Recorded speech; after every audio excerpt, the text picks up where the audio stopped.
ସମସ୍ତେ କହିଲେ ଉପମା ଖାଇମୁ। ହେଲେ ଉପମା କି ଉପମା ବନେଇବି? ମୁଁ ଭାବିଲି ଆଜି ମିକ୍ସ ଉପମାଟେ ବନେଇନେବି।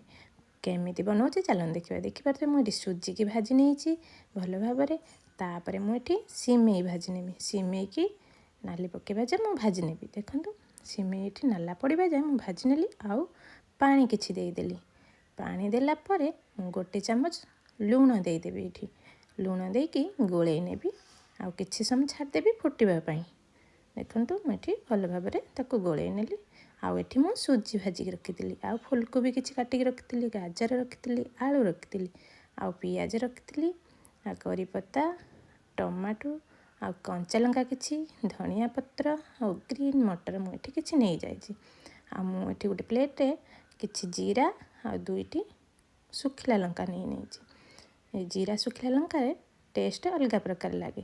ତାପରେ ମୁଁ ଏଠି କଢ଼େଇ ବସାଇ ଦେଇଛି। କଢ଼େଇ ବସାଇଲା ପରେ କିଛି ତେଲ ଦେଇଦେଲି।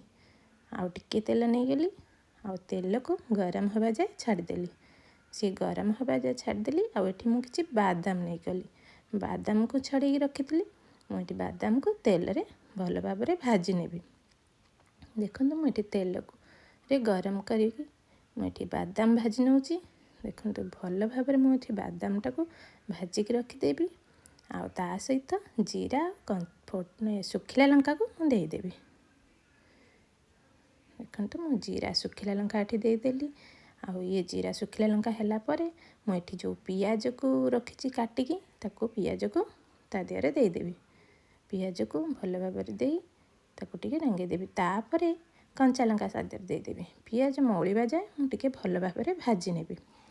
ଦେଖନ୍ତୁ ମୁଁ ଏଠି ପିଆଜକୁ ଭଲ ଭାବରେ ଗୋଳେଇକି ତେଲରେ ଭାଜି ନେଉଛି। ତାପରେ ମୁଁ ଯେଉଁ ପରିବା ସବୁ ଛୋଟ ଛୋଟ କରି କାଟିଥିଲି ମୁଁ ସବୁ ପରିବାକୁ ଗୋଟି ଗୋଟି କରି ଦେଇଦେବି।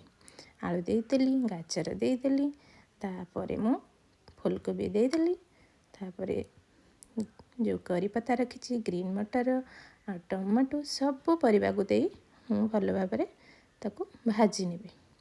ଦେଖିପାରୁଥିବେ ମୁଁ ଏଠି ଗୋଟି ଗୋଟି କରି ସବୁ ପରିବା ଯେତିକି କାଟିକି ରଖିଥିଲି ସବୁ ପରିବାକୁ ଦେଇଦେଲି। ଆଉ ତେଲ ଦେହରେ ଭଲ ଭାବରେ ଭାଜି ନେବି। ଏଠି କିଛି ସମୟ ଭାଜି ନେବି। ଏ ପରିବାକୁ ସବୁ ମିକ୍ସ କରିଦେବି। ତାପରେ ମୁଁ ଏଠି ଲୁଣ କିଛି ତା ଦେହରେ ଆମେ ପକାଇଦେବା। ଭଲ ଭାବରେ ଆଗେ ତେଲରେ ଏଇଟା ଭାଜିଗଲା ପରେ ଲୁଣ କିଛି ପକାଇ ନେବା। ତାପରେ ଆମେ ଏଠି ଲଙ୍କାଗୁଣ୍ଡ କିଛି ଦେଇଦେବା। ଲୁଣ 2 ଚାମଚ ଦେଲି। ତାପରେ ଆମେ ଲଙ୍କାଗୁଣ୍ଡ ଦେଇଦେବା। ଲଙ୍କାଗୁଣ୍ଡ ଦେଲା ପରେ ହଳଦୀ ଗୁଣ୍ଡ କିଛି ନେଇ ନେବା। ନେଇକି ଆମେ ହଳଦୀ ନେଇନେଲି। ହଳଦୀ ନେଲା ପରେ କିଛି ସମୟ ଆମେ ଭାଜି ନେବା ପୁଣି ତେଲରେ। ଦେଖନ୍ତୁ ମୁଁ ଏଠି ସବୁ ଜିନିଷ ନେଇଗଲା ପରେ ଆମେ ଆଉ ଟିକେ ଭାଜି ନେବା ଭଲ ଭାବରେ ଭାଜିକି। ତାପରେ ମୁଁ ଏଟାରେ କ'ଣ ଦେବି ଦେଖିବା। ଭଲ ଭାବରେ କିନ୍ତୁ ଏକୁ ସବୁ ଭାଜି ନେବା ଦରକାର। ଦେଖନ୍ତୁ ମୁଁ ଏଠି ଭଲ ଭାବରେ ଭାଜି ନେଉଛି ଯେଉଁ ପରିବା ଆଉ ହଳଦୀ ଗୁଣ୍ଡ, ଲୁଣ ଗୁଣ୍ଡ ଆଉ ଲଙ୍କାଗୁଣ୍ଡ ଦେଇଥିଲି। ତାପରେ ଆମେ କ'ଣ କରିବା ନା ଗରମ ମସଲା କିଛି ଦେଇନେବା। ଗରମ ମସଲା ଦେଲେ ଟେଷ୍ଟ ଭଲ ଲାଗେ। ଆଉ ଦେଖନ୍ତୁ ମୁଁ ଏଠି ଗରମ ମସଲା କିଛି ନେଇଗଲି, ତାକୁ ବି ଭାଜି ନେଲି। ତାପରେ ମୁଁ ଏଠି ଧନିଆ ଗୁଣ୍ଡ କିଛି ନେଇନେଲି। ଦେଖନ୍ତୁ ଧନିଆ ଗୁଣ୍ଡ କିଛି ନେଇନେଲି। ଆଉ ତାପରେ ବି ଯେଉଁ ଗୁଣ୍ଡ ଥିବ ଜିରା ଗୁଣ୍ଡ କିମ୍ବା କରି ପାଉଡ଼ର ସବୁ ପ୍ରକାର ପକାଇକି ଆପଣ ବି ଏଥିରେ ଭାଜି ପାରିବେ। ଦେଖନ୍ତୁ ମୁଁ ଏଠି ସବୁ ରକମର ଗୁଣ୍ଡ ନେଇଗଲି। ଗୁଣ୍ଡ ନେଇକି କିଛି ସମୟ ଭାଜି ନେଲି। ଦେଖିପାରୁଥିବେ କେତେ ସୁନ୍ଦର ଲାଗୁଛି ଭଜାଟି। ଦେଖନ୍ତୁ ଭାଜି ନେଲା ପରେ କିଛି ପାଣି ଟିକେ ଦେଇଦେଲି। ଦେଇକି ମୁଁ ତାକୁ ଗୋଳେଇ ନେଲି। ଗୋଳେଇ ନେଲା ପରେ ଆମେ କିଛି ସମୟ ଢାଙ୍କିଦେବା। ସିଝିବା ପାଇଁ ଢାଙ୍କିଦେବା କିଛି ସମୟ। ଦେଖନ୍ତୁ ମୁଁ ଏଠି ଢାଙ୍କଣ କାଢ଼ିଲି କିଛି ସମୟ ପରେ। ଦେଖିପାରୁଥିବେ ପାଣି ବି ଶୁଖିଯାଇଛି ଆଉ କେତେ ସୁନ୍ଦର ସିଝି ଯାଇଛି। ଦେଖନ୍ତୁ ଭଜାଟି ହେଇଗଲା।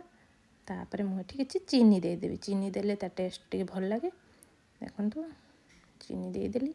ଚିନି ଦେଇକି ଟିକେ ଗୋଳେଇ ନେଲି। ତାପରେ ସୁଜି ଯେଉଁ ରଖିଥିଲି ଭଜା ସୁଜି ତାକୁ ମୁଁ ଏବେ ସେଇ ପରିବାରେ ଦେଇଦେବି। ପରିବାରେ ଦେଇକି ତାକୁ ଭଲ ଭାବରେ ଗୋଳେଇ ନେବି। ଦେଖନ୍ତୁ ମୁଁ ଏଠି ଗୋଳେଇ ନେଲି ଭଲ ଭାବରେ ଗୋଳେଇ ନେବି ଯେମିତି ମାନେ ଗୋଟଳା ଗୋଟଳା ନ ରହିବ।